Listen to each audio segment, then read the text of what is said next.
And hello and welcome to Hawk and Ken Survive. This is week 2 of the 2018 Shituary tradition that we've started as of last year. And last week we talked about what did we talk about? Last week we did talking dog movies. Talking dog movies. That's right. Yes, that's how quickly these things get brushed from our mind. And this week we are talking shitty CGI animated films, And not just like deep or something that's kind of bad that you probably saw a few years ago on TV. Yeah, we're not doing any of those Ice Age movies, as bad as many of those are. We're not doing, you know, direct-to-video Disney films. What we're doing are the bottom of the barrel. We Yes, have mockbuster, outsourced animation work. we have two films from a Italian animation studio that is, if you've not heard of this, the studio is called Video Briquendo. And Video Brinquendo is a Brazilian studio that is known for basically making rip-off CGI animated films. Notoriously, they appear on shelves around the same time that major motion pictures of a very similar name happen to be. They're the asylum. They're the asylum of animated films. In addition to that, we have an Italian film that was dubbed into English called Leo the Lion. And regrettably, we will finally talk about, at the end of our broadcast, Elf Bowling, the movie. Yes. So, why don't we go ahead and begin with Ratatouille? Which is obviously supposed to be Ratatouille. Which I read, by the way, at first as Ratatoing. Yeah, I don't... It took me a second when I was reading the title to like, I'm not quite sure how I'm supposed to say that. Yeah, Ratatouille. So, first of all, how wonderful was the CGI in Ratatouille? There's a sequence. Well, actually, first of all, the movie is about a rat that runs a restaurant, and his food is very good, and the restaurant's very popular because he is stealing food from the real human restaurant right next to them. And there's a scene where some rats that run a rival restaurant, they decide to sabotage the operation by causing a rat problem in the human restaurant and making a scene and scaring the customers. And this sequence is preceded by all these the villain rats doing this weird dance sequence where they yell like ghosts and run in a circle and link arms and spin around, and with a white background, and it's supposed to be like a montage sequence. No, not that one. No? The white background is when the rats at the beginning put on their heist gear to steal the food. Oh, okay. I'm jumping around too much. But no, this one had the background. You'd be forgiven for thinking so. But this one had the restaurant background. However, none of the props. They are dancing in an empty room with the checkerboard floors and the brown walls. But anyway, the sequence goes on for like a minute and a half, and you have no idea what the fuck they're doing until they actually start jumping on customers. And that's kind of, I think that scene is indicative of the quality of the animation, where these rats just spinning in circles and yelling and stuff. It's supposed to be them getting ready, I think, to scare the customers, but it's so poorly animated and acted that you really don't know what it's about until they spell it out for you. If I had to compare the CGI in this to, say, a video game, it would be disingenuous for me to name any video game prior to, or rather following, like maybe 1994 or 5, because the CGI animation in this is just plain garbage. It looks like the cutscene in a PS1 game. Oh yeah, well I mean PS2, but that's the thing. Cutscene in a PS1 game genuinely looked better than this. But not in-engine cutscene, like the shitty video cutscenes. Oh, okay. Like well, like Driver. As great. Well, actually, Driver had fully rendered cutscenes. are well, you know what? I'm thinking of Driver 2, maybe. I haven't played Driver 1 on PS1. I played that on PC. Yeah, So I don't remember. In any case, this is a bad looking movie. yeah, we're making references that we can't even follow up on. Yeah, it's bad looking. It's poorly written. The concept of it doesn't even really make that much sense because he's making basically he's made enemies because his restaurant is too good, and his secret is that he steals food from from humans, whereas Right. the other rats steal food from a dumpster. So so their choice is either respond in kind and start, robbing from the humans, or, you know, get him killed. They straight up try to get him killed over a restaurant, and Yeah. they don't make any attempt to hide the fact that they just want him dead, which is kind of fucked up. Maybe But in Brazil, I think something was kind of like lost in translation. Because I think all they were trying to do was cut off the food supply. But obviously, yes, the humans put out all those traps and stuff to kill the rats, which is what humans would do. Well, there is that horribly animated cat that the humans buy, and the other rats know about it. They could have let them know. I kind of lost track of what this movie was doing. Like in the final third, I was kind of like, I forgot what happens. I know there's a cat. This movie is 44 minutes long, and it managed to lose both of our interest in very little time. Yes. I remember it just kind of ends. Yeah, it just kind of ends because there's really nothing further, no further place you can take its concept once once you've established that that his restaurant is still going to keep going. The humans just decide, oh, we don't need a cat anymore because or not cat. We don't need to lay mouse traps anymore because the cat will catch the mice. And the twist, plot twist here is that the rats decide to start paying the cat in snacks so that he doesn't try to catch the rats. Yeah. So all the rats are like palette swapped versions of each other. Yeah, I mean, some are a little bit taller, some are a little bit shorter and thinner, and there's different colors and hairstyles. The female one is pink in color and very creepily contoured. Yes, she's got breasts. Yeah, and the fact that she's nude and yeah, exactly. Ooey. It always happens at the weirdest times. that ringtone. That's once again, for anybody who doesn't know, that is my phone's text tone. It's Mr. Poopy Butthole from Rick and Morty. And mysteriously, it's all the way across the room. Yeah, but we can hear it. Yeah, that's been established.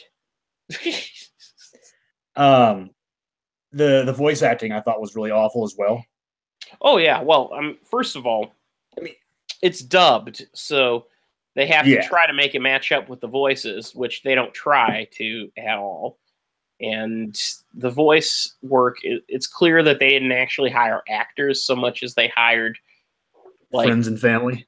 Yeah, people off the street. Throw a few bucks towards a hobo and says, want to my movie. Yeah, want to get out of the cold for a few days. I don't have anything else to say about Ratatouille. It's kind of, yeah. Do you have anything else? No. Although I will say that I kind of laughed at the scene where they were dancing around to scare the humans, because it was almost feverish in its lunacy. Like, it didn't make any sense, and it's kind of like I just kind of had to laugh at it. Like, what the hell is going on? And then, of course, the with subtitles on, it's more noticeable. But at the beginning, when they're getting ready to go steal all the food and they put on their heist gear, you hear the music, and then every time one of them puts on something on, they go, So you just get these mice going, ooh. And there's all make a sound whenever they put on their helmet or gloves or boots or something, and it kept going and going, and that made me laugh too, and especially with the subtitles, just spelling it out every time was not funny in the conventional sense, but it made me chuckle because it was just stupid. So we'll go ahead and move on to the next film on our list, Leo the Lion. Yeah. Now, this is probably of the four films we saw this week, this is the one that I found the most entertaining to watch. It's certainly not a good movie. It's, in fact, quite horrible. But it's horrible for all of the right reasons that make it entertaining to watch.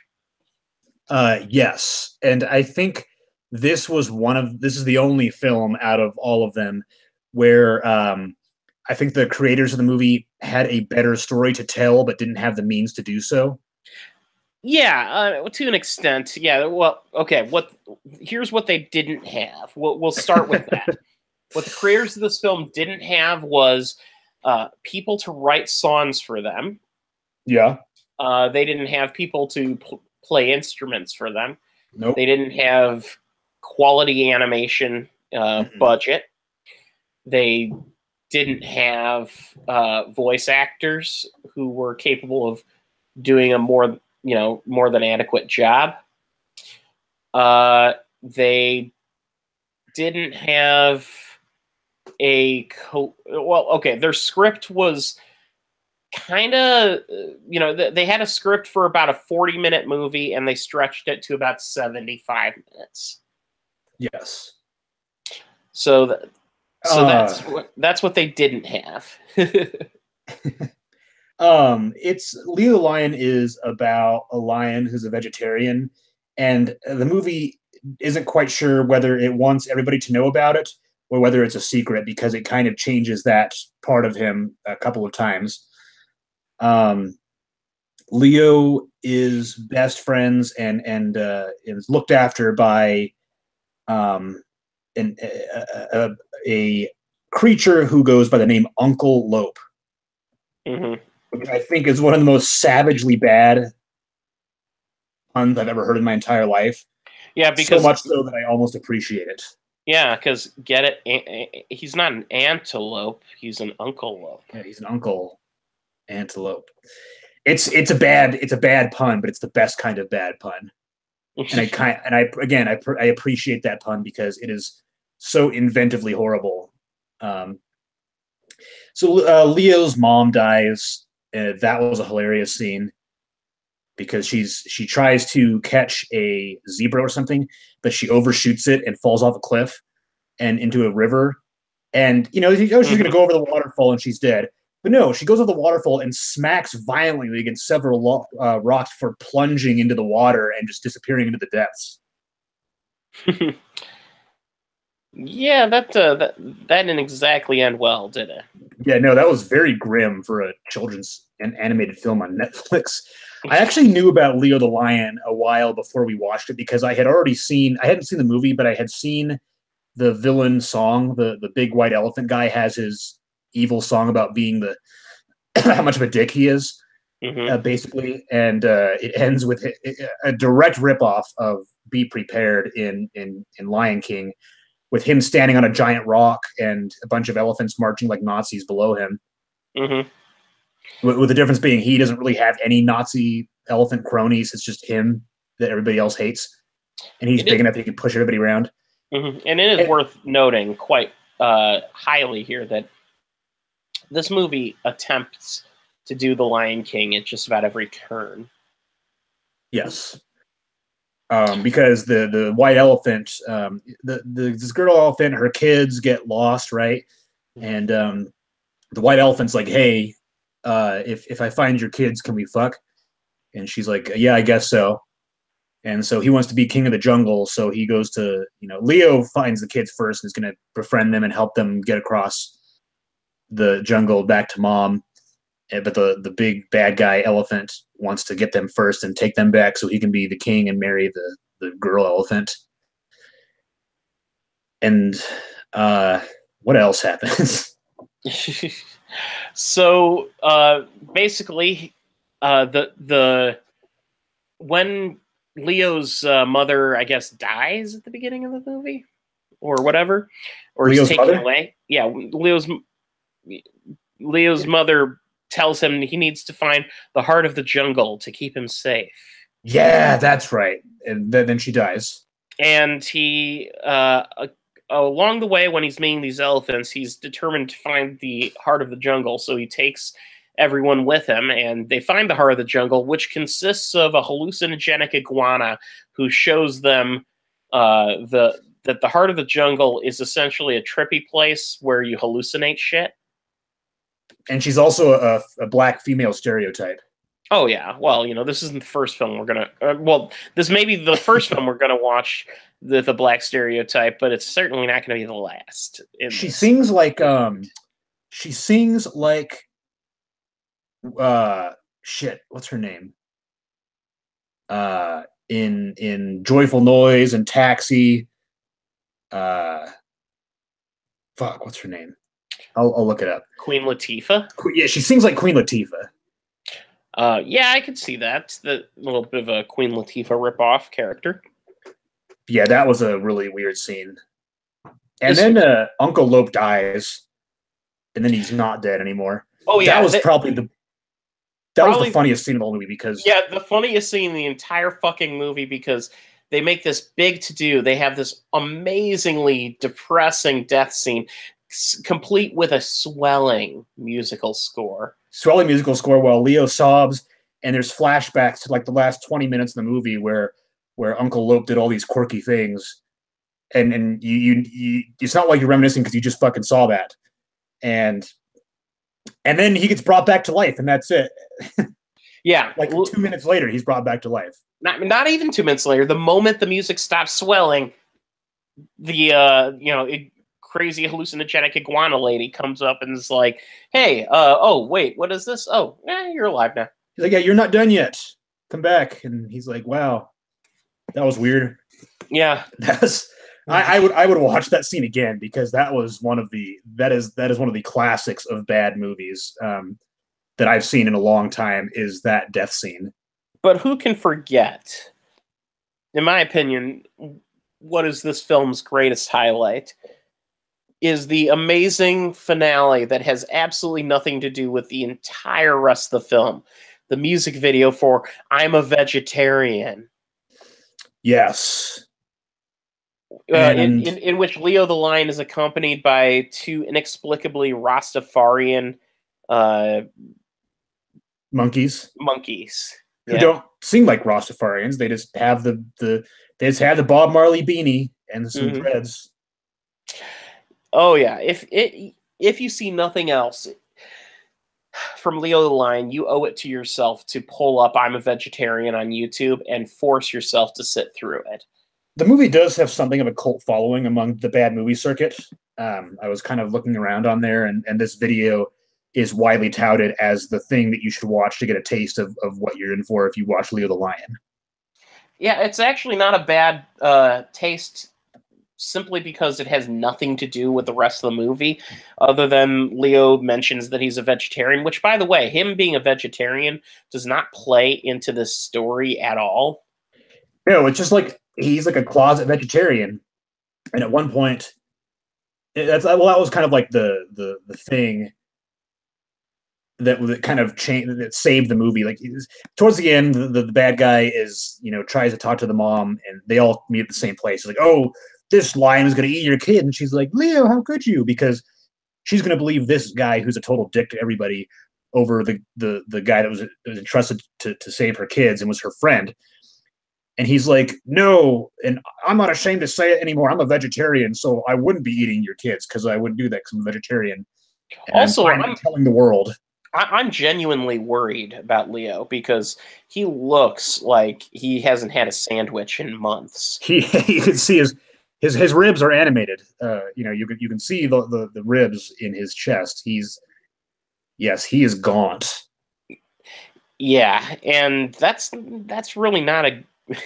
If you're trying to make a pitch for vegetarianism, maybe the best thing to do would be not make your character look like a heroin addicted lion. Yeah. So it's quite a movie. That is probably one of the only ones on this list that I would say quote unquote worth it. Yeah, this is a movie to watch with friends and make fun of, preferably while drinking heavily. Yes. All right, we'll go ahead and move on to The Little Panda Fighter. So, first of all, does anyone remember a little thing called Kung Fu Panda? I like Kung Fu Panda. Well, aside from Kung Fu Panda, the popularly known ripoff is Chop Kick Panda, which Zach famously reviewed years and years ago while he was overseas in Korea. He found a copy of it. But that's the thing. Chop Kick Panda, it just wasn't ripoff enough. No, Video Briquendo comes back and they make The Little Panda Fighter. Yes. So first of all, from the same studio as Ratatouille, right? Yeah, exactly. And it's a little bit better, but also not. Animation quality wise, it's marked improvement, but it's also still like first year CGI animation student bad. I'm going to be honest. When I got to the part where the panda guy, I don't remember what the movie's about. Like there's this boxing, and then somebody gets mistaken for him, and he gets mistaken for somebody else, and then he has to actually fight, and he becomes famous, and then he believes in himself. No, you know what it's about. You just described the entire plot. Okay, good. There's a point where he's doing like a training montage. There's a couple of pretty funny things, like where he hits something and then his eyes get really big and he turns and smiles at the camera. And at that point, I was like, okay, at some point, someone had a little bit of fun making this movie, and they knew exactly what they were doing. Yeah, this is an animated film made by an animator who knew that the images he was creating were inherently horrifying. This movie feels like a cinematic shitpost. That too. Excuse me. It's very one of the best examples besides that is the manager character, who I thought was a villain but actually isn't. His laughing animation. First of all, he talks with his arms out like he's about to hug somebody, and just like they move a little bit when he's talking. And when he laughs, his head just tips backwards and he vibrates a little bit. Like his body cuts between two different frames of animation. He goes, oh! and he does that like 6 times in a row. And that kind of sells the movie on its own to me. It's just that one piece of shitty animation of this character laughing is bad, and it's as bad as Ratatouille, but I think at this point they kind of were they knew a little bit more about what they were doing and decided to just go with it a little bit more. And certainly, I have to say that they tried to make this movie. No, I can't say it with a straight face. They didn't try. No one tried. Vio Briquendo does not try. What they do is they take people's money and make them think that they're buying a Jack Black movie. Yes. That's the beautiful and horrible thing about mockbusters is they hear about a movie coming out. Oh, Kung Fu Panda. Let's quick, let's make it. Hire some people, bring in the animators and the caterers, and we're gonna have this done in 2 weeks. And it's worse for it. There was that character too that was like always had a snotty nose for some reason. The fight promoter. Yeah, he always had boogers leaking out of his nose. That was worrying. Yeah. Like he has a condition. That's one of these things that all these movies have in common, is that they are part of a world that I do not want to see more of because it sounds absolutely horrifying. And especially, it's worth noting that you can at any time in this these movies are just my train of thought just fucking derailed. I will read you a blurb from a review of Leo the Lion. It Okay. says, and and I read this now because it can apply to all of these movies. What Leo effectively demonstrates, besides the fact that hell is real and God is dead if he ever existed in the first place, is that the streaming video websites are powered by bored children with undiscerning tastes and a lot of free time. Mm-hmm. Yeah, that's about right. Yes. I mean, everyone knows those people who they work with that rave about Sheldon from The Big Bang Theory. Yes. And it's people like that who will see a copy of this at Walmart and buy it for their kid because, hey, isn't that Panda movie that I keep hearing about? Yes, exactly. And the kid watches it and he immediately knows the mistake that their parents made. But you know what? Damn it, he's going to finish that movie because that's the movie he was given to watch. And then his brain cells are going to be all messed up. And the healthcare system is going to suffer because kids are going to suddenly be going through years and years of of of special education training because these movies are making our kids stupider. Yeah. I can't even eloquently describe it because I feel like I lost brain cells just thinking about this movie for more than an hour. Yes. And I would say it's probably not even the worst movie on our list. No. In fact, are we ready to move in? Yep. The worst movie in our list. And I'm gonna give you first dibs on this one, This Hawk. it's not only the worst movie on the list. This is and you know, if you guys anybody that listens to this, and of course you know me and I know you, and we watch I know you probably watch out of any of us the most movies, and you watch probably hundreds of movies a year. And in your lifetime, probably you've seen, I would venture to guess, thousands, if not tens of thousands of movies. That's probably accurate, yes. And I've seen a lot as well. Not as many as you, but I'm up there. I've probably seen close to 200 movies this year, and in thousands in my lifetime. Elf Bowling the movie is one of the worst movies I've ever seen. It is not only a chore to sit through, it is actively physically painful to watch.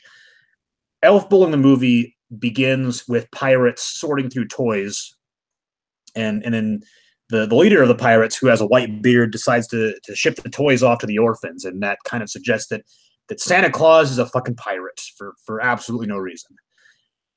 And this is where I started to kind of, I think, lose my sanity a little bit because I really lost track of what was even going on in this movie after a certain point. Like Santa is doing toys, but his brother is like a evil villain that works with two penguins, and they sing villain songs a few times in the movie. And somehow he shorts the inventory of toys by like a billion toys, and they got to figure out how to make the toys. And then somehow bowling with elves is involved. Oh yeah, I don't remember how that happened, but Santa is like frozen, and the elves defrost him, and then he's like, "I'm your friend now." And am I kind of piecing it together a little bit?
What happened? Hmm? What happened? What happened? Yeah. I have no idea. Oh, I was talking about elf bowling, and you were silent for like 15 seconds. I don't know. I think I might have had a technical issue, but that's my opinion of elf bowling. I didn't hear. Yeah, the silence. Yeah, just dead silence. I oh, it's a bad movie, and it's probably the best animated. I'm sorry, it is has the highest quality of animation, which is to say very little, because it's like that poop chart that they have in doctor's offices. Like, this is what your poop looks like, and this is what it means. If your poop is looks like a long S, that means you are eating a lot of fiber. If your poop is very runny, that means you hung over. If your poop is this and that, and it's like saying that Elf Bowling the movie is the best animated film out of these four, or the best has the highest quality of animation, is like picking the best type of poop out of the poop chart. Well, as long as we're using friggin' poop metaphors, this movie is just the ultimate. Let me put it this way: there's a famous clip that circulated the internet probably 10 years ago of a scene from like a 90s porno in which a porn star says, basically a porn star, male porn star says to this girl that he was going to stick it up her, and she goes, "But I poop from there," and then he just goes, "Not right now, you don't." This movie does that to you. It is the proverbial "not right now, you don't." Yeah, the Yeah, you put it really well. Where Elf Bowling is not very related to what this movie is about. So, kind of like you were saying to me that you feel like Elf Bowling was a different story or narrative at one point, and they kind of just inserted it into the Elf Bowling property to make a movie, but it doesn't really have much to do with that until towards the end. yeah. First of all, the whole thing, like they at the very beginning of the movie, they do they have a scene of uh, pirate Santa bowling, and then when they arrive at the North Pole, there's the scene in which Santa is teaching the elves bowling, and then like it's transitioning to a cutaway, and then you hear like a throwaway line that was clearly looped in later of Santa going, "Of course you can be the pins." Yeah. Just like, yeah, because the elves are the pins in the game. First of all, they didn't even get that right, because the concept of elf bowling the game, which, by the way, it's it's a shitty flash game from the late 90s, early 2000s. Right. And the concept, there is a little bit of a story to it, but it's basic. The elves are on strike, and to break up, basically, you are literally a strike breaker. You are Santa Claus, and you are there to fuck those elves the hell up. And in this case, the elves like being pins, and that wasn't the point. The point of the whole joke of the elf bowling game was that the elves would mock you while you're playing, and sometimes they would pull some shitty things like sometimes if you bowled, a couple of the elves would walk out of the way and laugh at you, or at one point they would moon you, or curse you out. Yes. And this movie attempts to bring some elements of that, which it was for its time kind of a charmingly sophomoric game. And at the time, there weren't that many transgressive PC Flash games out there. Most of the Flash games out there were more meant for little kids, and it's like Elf Bowling the movie is a movie about Santa Claus help trying to pirate Santa Claus trying to get the toys made, and elf bowling, and one of those two things is an afterthought. Yes. This movie is also oddly enough, this movie probably had the biggest budget of any, because it was made for about $6.5 million, and it featured the voices of a few name voice actors, such as Tom Kenny, the voice of SpongeBob. Yeah. And one of Mel Blanc's successors, John Alasky. And none of them did well at all. Yeah. It's just... It's a movie where you can tell that the animation and the voices are divorced from each other. It doesn't feel like a cohesive thing. Mm-hmm. Even in Ratatouille, it's like, oh, those voices are coming from those rats and it sounds like shit. It's like, no, this is a CGI creation and somebody else is talking as it moves. Yeah. And as far as the humor in this, it's pure sophomoric humor at its core. You know, they're basically a lot of balls jokes. Yeah. And none of them hit because they were written by 2-year-olds, and it's just... And I love at the very beginning how it's like a Dave Kim film, like it's a fucking event. Like, yeah, this is a Dave Kim joint that you should be proud of. The movie is co-directed by Dave Kim and Rex Piano. Now, Dave Kim has done visual effects works on a lot of really good movies and good-looking movies. He helped with VFX on Captain America: The Winter Soldier. He did some visual effects on Hell or High Water, Pee-wee's Big Holiday. Yeah, I see that. Fargo, the TV series, Beyond Iron Man Skyline. 3. Beyond Skyline does not have...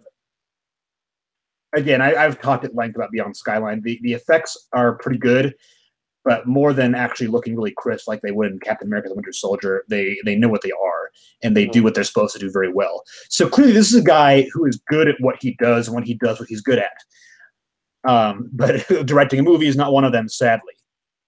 Now, interestingly, the other director, Rex Piano, looking at his filmography, the same base, like within a year of doing this, he also directed a bunch of episodes of a documentary series I actually rather enjoy. In fact, I own it on DVD, Rome, Rise and Fall of an Empire.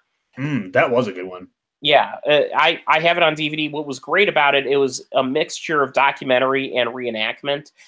And what it did right that a lot of the modern History Channel reenactment documentary kind of things do wrong is the reenactments were never like... It was never meant to be a film. It was meant to try to reproduce footage in a way that you might have plausibly seen battle footage in like a World War II movie or something. But instead, what if this was shot during, ancient Rome? Yeah. Whereas you see a lot of modern History Channel documentaries and they're played out like actual like television dramas that just have narration of, with like history behind them, and they just feel fake. Yeah, I know exactly what you're talking about. Like, my roommates are way into Vikings on History Channel. Yeah. And that show is literally Game of Thrones. Yeah, Vikings is certainly one of the offenders of that. And I think Vikings is a fine show. It's just it has no business being on a History Channel. And it's also worth noting that Rex Piano directed a TV series in 1997 called Nightman, to which I can only say, ah. Yeah, when I paused there, I was like, ooh, which reference do I want to use from that episode of Always Sunny? Like, my brain went in 5 different directions, and I did nothing. Fighter of the Day Man. Mm-hmm. He's a master of karate. And friendship for everyone. Exactly. I was waiting for you to reciprocate. He's a master of karate and friendship. For everyone. Day Man. Ah! Master of the Night Man. Okay, I'm gonna stop before we get copyright sued.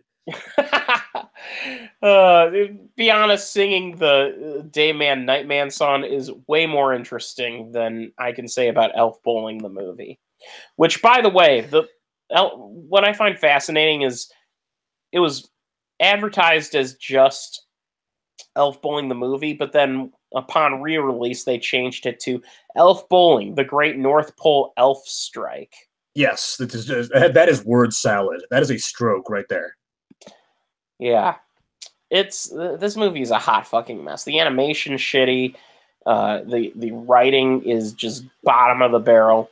It has great voice actors reading shitty lines and clearly doing some improv. There's a few lines in it that kind of hit a little bit, and they felt like lines that were probably made up in the studio. They just went with. Yes. And yeah, there's it's bad. Yeah. I think I said it before we started recording. This is a toxic film. It is absolutely horrible. Mm-hmm. And I'm just looking. God, nothing's as bad as Kusa. Yeah, Elf Bowling comes close. You were looking at what? I'm looking at the credits here, and this was clearly done by a Korean animation studio because it's mostly Korean names listed here. Oh yeah, this is totally. When I said outsourced animation, I think this is they outsourced it to Korea. Oh man! Besides Tom Kenny and Joe Lasky, Jill Talley, Tom Kenny's wife, who was also on like Mr. Show with Bob and David and stuff, she also voiced characters in this. So it was probably a thing where it's like someone approached Tom and his wife and were like, you owe us a favor for something. Yeah. That's the only possibility. Yes. All right. It's just it's a lifetime of debts have been paid over this movie. So with that said, that brings an end to our discussion of the 4 films of bad CGI animation week. And hopefully that was the hump of horror in this month. Oh, next week is Wrestler Week, and we will be. Go ahead. I don't know. Most of those movies with wrestlers are pretty fucking funny. We'll find out. Yes. We'll find out. We will. We will. All right. See you next week. Yep.